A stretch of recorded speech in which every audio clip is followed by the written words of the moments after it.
During our early marriage, I have a mental picture of driving north on the Coast Highway early in the morning, seeing clusters of white kids on one side of the local bus stop and brown kids on the other side of the bus stop. It always struck me as odd and disconnected as I rushed by, sipping my coffee in my preoccupied work state of mind.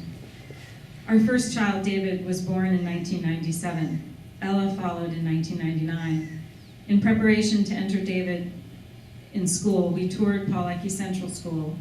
There were 5 kindergarten classes. 4 were all white with English-speaking children. 1 was brown with Spanish-speaking children. We were taken aback and disheartened. I'll never forget going to see the different kindergarten classes at Pawlecki Central Elementary. Whatever the reasoning was, what I saw were children that were segregated. We would hear them talking about each other in Spanish and English, and neither of them were very nice, and they were still just in kindergarten. We had always wanted and hoped and planned that our children would be socially integrated. We believed that that would help them in their lives.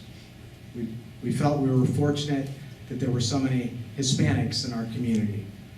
We wanted our children to learn Spanish, so we asked for special permission to have David placed in the class with Hispanic children for at least a couple of hours a week. The principal nor the teacher were very enthusiastic about this idea, and they shared their concerns that David would be lost, not having any previous Spanish language experience, and that would in turn hold back the other students. I wanted to see this for myself, so I went one day to watch the class. Quietly from the back of the room, I watched and listened as the teacher gave instructions in Spanish to the children who were politely sitting on the floor with their legs and hands crossed. He was telling them how he wanted them to begin an art project. And as the teacher spoke, looking at David, I could see that he didn't understand much of anything the teacher was saying.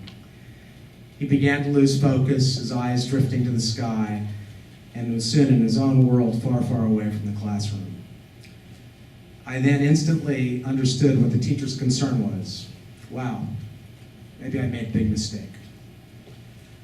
Just as that thought was in my mind, I looked on either side of David to the 2 children, Danny on his left and Jessica on the right, who had at the same time turned to David, and they began to guide and instruct my son using their own language that children come up with on their own.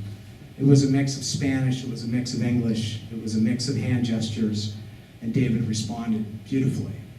And what I saw was collaboration and integration and joy. That's what I wanted with my children and hope for his future.